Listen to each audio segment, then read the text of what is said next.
Looks like I'll be sitting in the back chair again, sitting down and relaxing to that. So, in all your experience, have you got any funny stories that someone came to you, success or failure? You can't name names, obviously, but is there anything which you can remember? Well, to be honest with you, being a branch manager, it was a fascinating job because you just never knew what was going to walk in through the door.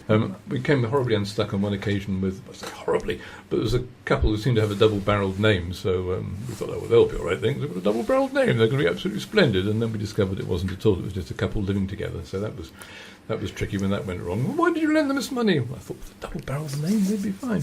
Well, actually, we had tremendous fun, and you have to bear in mind that I was working in branches which probably had 50, 60, 70, 80 staff in those days. No, wow. You won't find that number of people there now. Wow. So we did have good times. And I think banks get a bad name, but if I was to rewind into, where were we, probably the late 70s, early 80s, actually, we hear about bank complaints, don't we now? Mm. If a letter of complaint came into a branch, this was the worst thing that could ever possibly happen. And you knew perfectly well that if you were the perpetrator of the misdemeanour, that you were going to be booted around the room by the manager. You were going to have to write a detailed report to the regional office who would monitor it and make sure that everything was done properly. So a complaint was a disaster, and customer service standards were extraordinarily high. And you asked about funny stories. Well, one which actually does stick with me big time is in the very early days of cash dispensers, they weren't terribly reliable.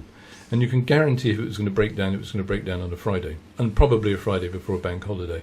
So I would have to, being a known person in the town, avoid them like the plague over the weekend. Otherwise, you're going to get considerable abuse at this queue of people with a machine that didn't work.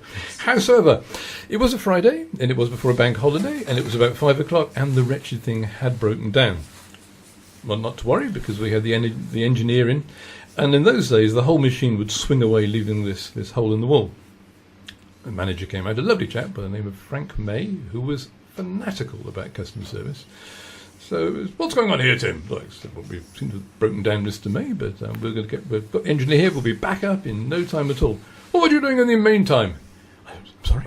So what are you doing in the meantime? I said, well, we can't really do anything because it's not working. Nonsense!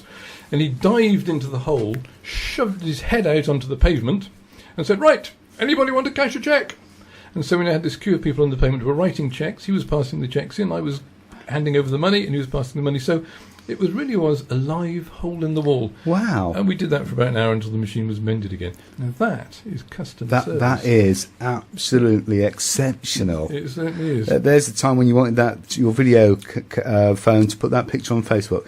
If such a thing wasn't going to be invented for another 30 years, but wouldn't it be fantastic if there was a reporter outside? Because it was pretty great. Oh. Dear old Frank with his head stuck out of a hole in the wall, cashing cheques. Well, and passionate about customer service and went the extra mile. But I'm just trying to visualise that. That would have been a great picture. Again, technology there, we could put that on Facebook and that would have gone viral.